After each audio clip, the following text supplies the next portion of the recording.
This is a walkthrough for the Fing machine on the VulNyx.com website. It is machine number 9 on the website. It is a low-level CTF box, and we're going to be doing a demonstration on how to finish the exercise. So the first thing we like to do when we test a CTF box is we like to run the nmap program to scan for whatever ports are open on the vulnerable system. So one thing that I haven't done is I haven't started the virtual machine, so I need to do that now. Okay, so the Fing machine is up and running. The IP address should appear for me in just a second or two. So it says the IP address is 10.0.2.50, so that's the IP address we're going to be hacking against. Okay. All right, so we're running an nmap scan against that IP address. It is 10.0.2.50. It is on my network. And we're running the nmap scan with the following parameters. So we have -S for common scripts. So whatever services that it finds, it's going to try to run some common scripts against them to see if it's vulnerable to anything. We're going to run it with the -S V flag to see versioning information for whatever services we find. We're going to scan it against all ports with this option here, -P-, and we're going to see very verbose output with the -VV flag over here. And lastly, we're going to run it with 4 threads with this argument -T4, which means it's going to be fast, but it's not going to be too fast. So let's run our scan. So immediately we see that there are 3 services available on this host. And we're running our default scans, our default scripts rather. Okay, so before it comes back, let's identify these ports over here. So port 22 was found on the system, TCP. This is usually associated with the SSH service. We also found port 80 on TCP, which is associated with the HTTP service. That is websites without security. It is just the regular type of HTTP protocol. And we have port 79. Okay, so we see that port 22 is SSH. It's running the OpenSSH software with version 8.4 P1 Debian. So we know that this is a Debian system that we're working against. That is useful information sometimes if we can't identify whether or not this is a Linux or a Windows or a Mac OS web server. So we also have port 79, which is reporting the Finger service. So the Finger service, we're going to talk about it in just a little bit. So Finger, it says no one logged on. And we have we also have port 80 open, which is a web server, which is running Apache software with version 2.4.56. So this is relatively up to date. But the presence of this protocol right here, Finger, is very unusual. So let's talk a little bit about this service. So over here, we're talking about the Finger protocol. So the Finger protocol is a service that can be found on network servers. It can be used to retrieve user data from the server. So what does this mean? Data that can be gained from the Finger service can include the following. So usernames and real names, user login status, the home directory and shell of those users, contact information such as the address, email, phone number, and etc. of that particular user, and any .plan and .project files. So .plan and .project files are kind of like little messages you can leave, and the .project file is a file that you can leave on Unix and Linux servers to tell people what is going on with a certain project. So Finger is a service that was popular before the internet became popular, but is rarely found in modern network environments due to privacy concerns. So people can use Finger to get all sorts of information about users on the on the server. So this is why it's not used anymore. But in the past, people used to use it as kind of a directory. Okay, so let's what I like to do every time I encounter a new service or protocol to hack against is I like to go to the HackTricks website and I like to search for it. So I'm going to search for the Finger protocol on HackTricks and Finger Pentesting Finger. Okay. Okay, so it says here Pentesting Finger.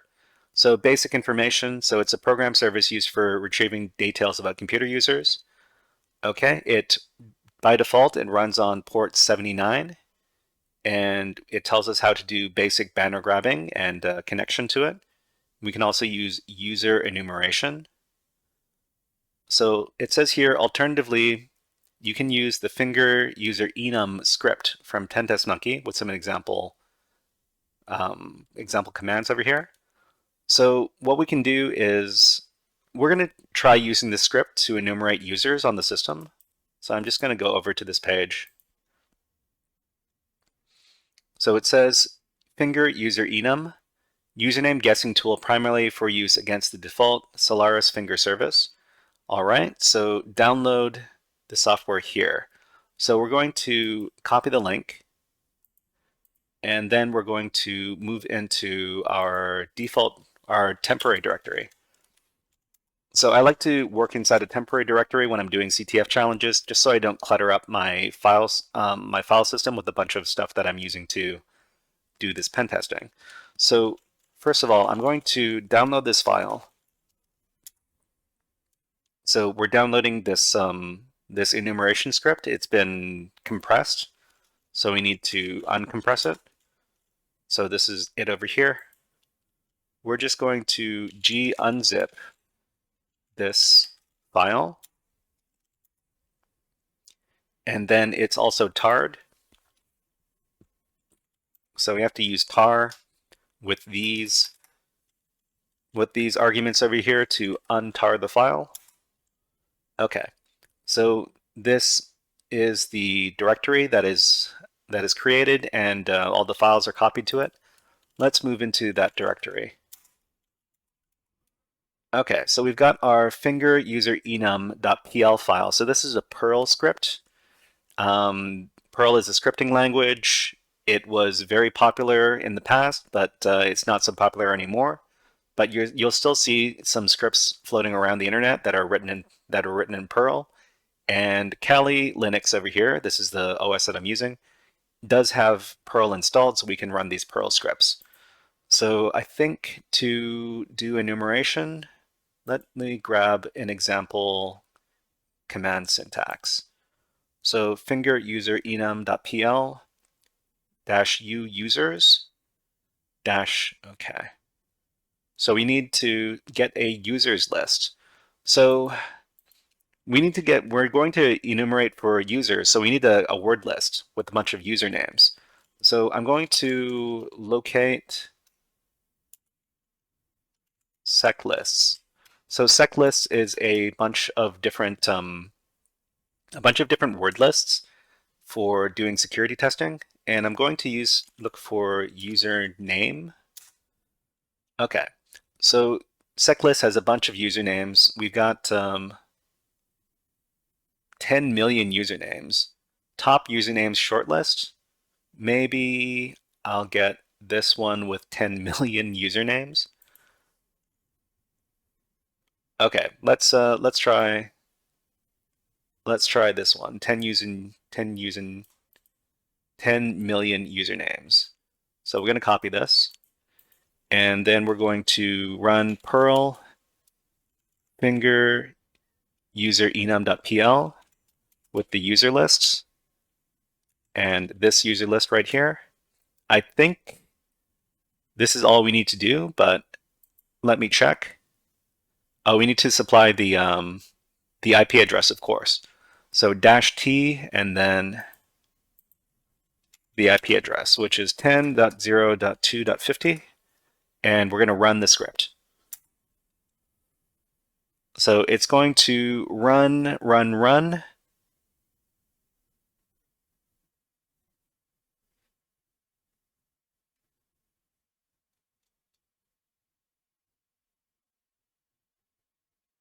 Okay. Hold on. So what I'm going to do is I'm going to run this, but I'm also going to output into a file called finger enum.txt.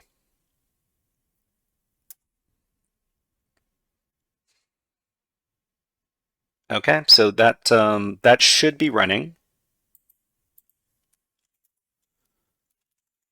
I'm going to move into my temporary directory and I'm going to look at, so it looks like the file has not been, oh, I think I remember something about this box.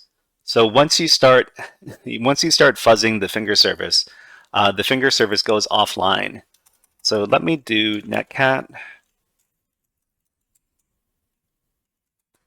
and I think it's 79. Yeah, connect and refuse. So after you do some fuzzing against the finger service, the service goes offline, so I'm going to need to reset the box. Let's run the finger enum script again, and we're going to output this into a file called fingerenum.txt, so we can look through it later. So I'm going to run the script.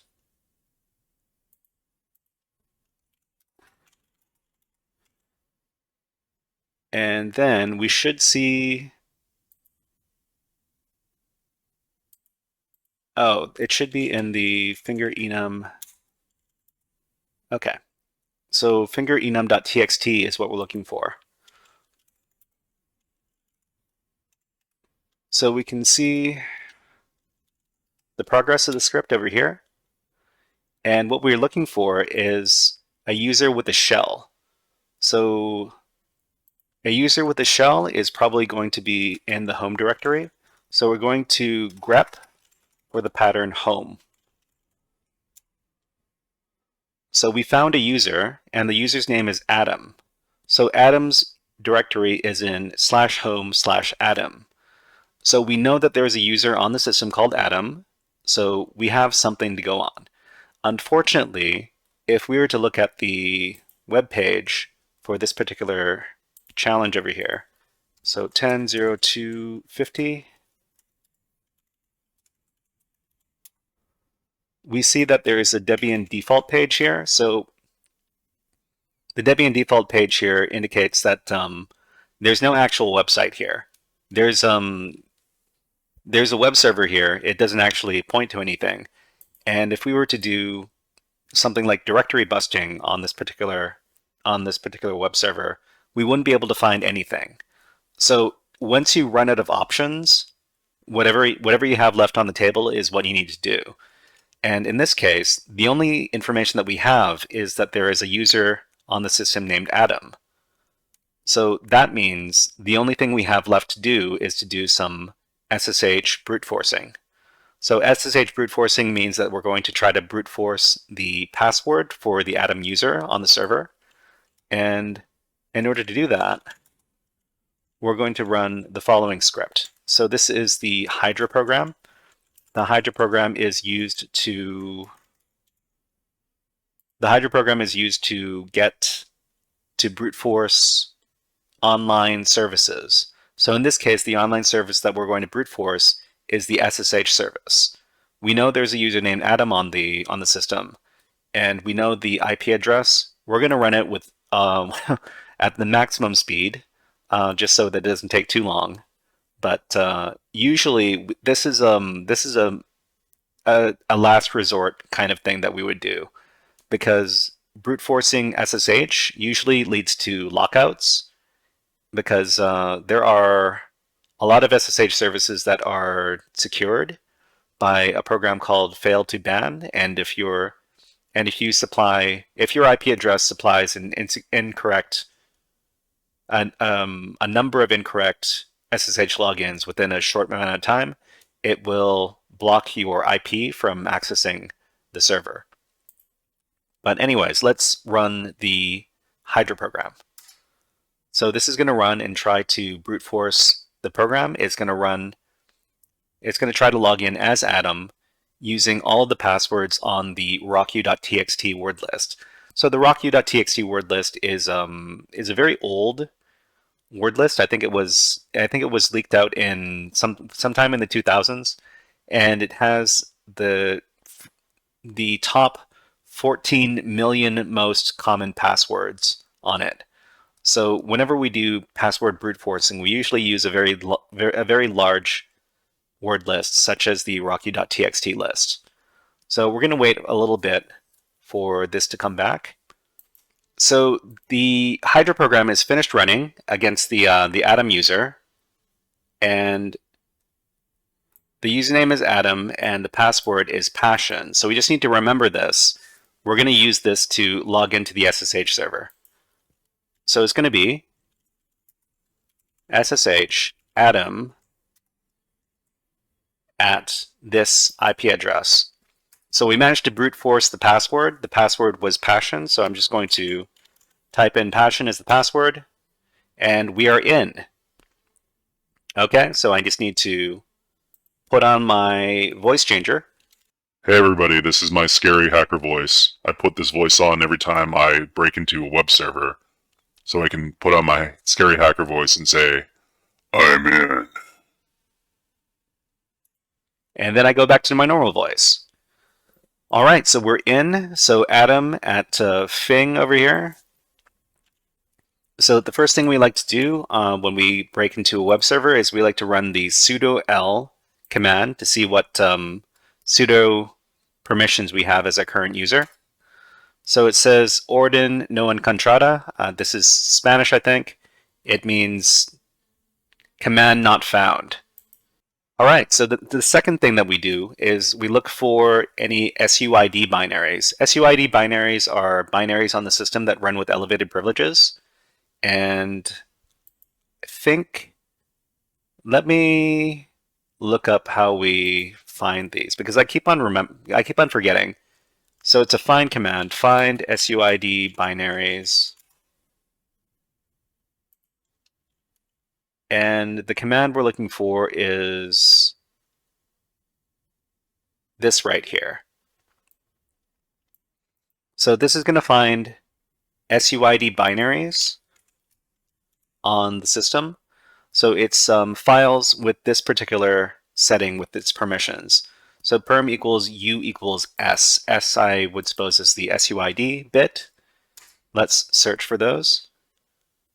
Okay, so anytime we do this kind of scan, we probably want to inspect these binaries closely and see if these are binaries that have any vulnerabilities associated with them.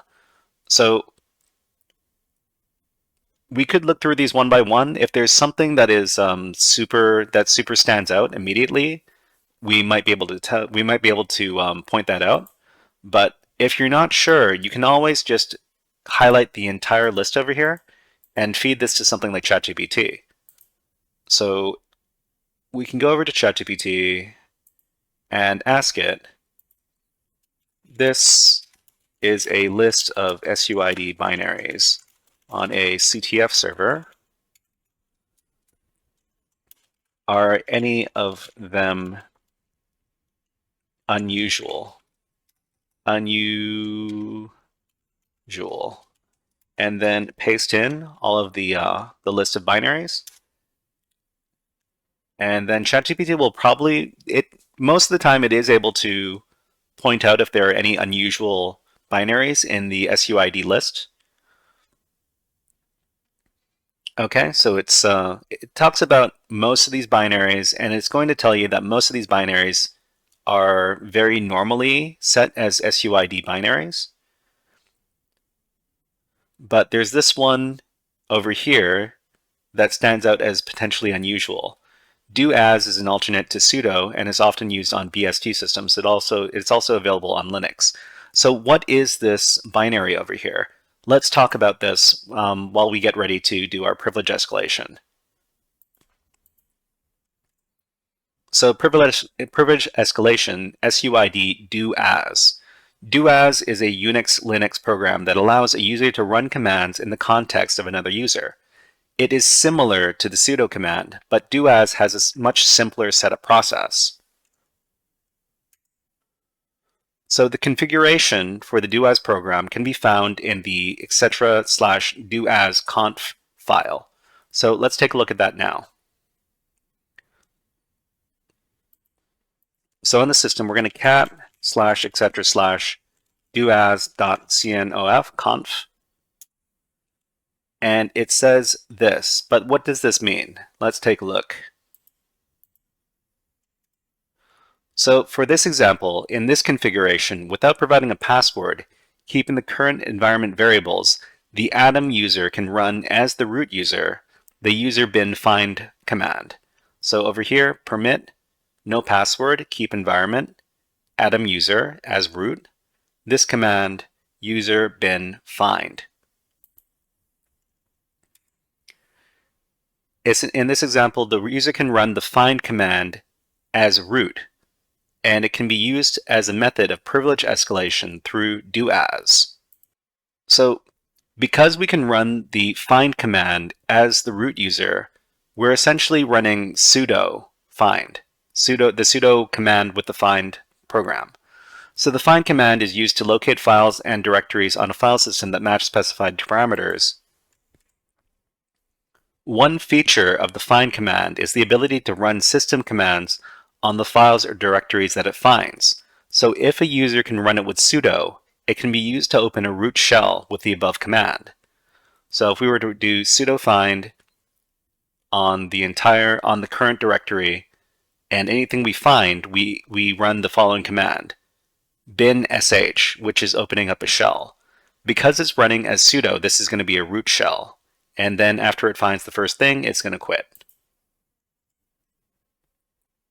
So let's do our privilege escalation. So for privilege escalation, we do sudo, no, we just do as. So the syntax for using do as is the following. It's do as and then -u and then the user that we're going to do as, which is root.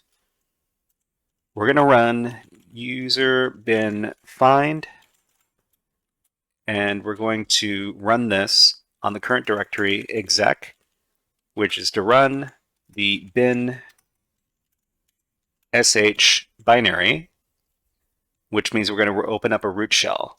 So afterwards, after finding the first example, we're going to quit.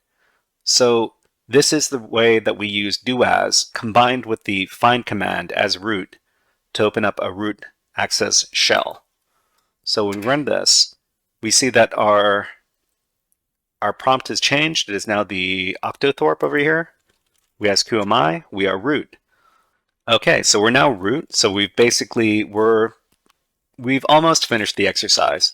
So to finish each one of these exercises, we need to move into the root directory. So we've moved into the root directory. We see here that there is the root.txt file. And normally what we would do to finish this exercise is to read this file.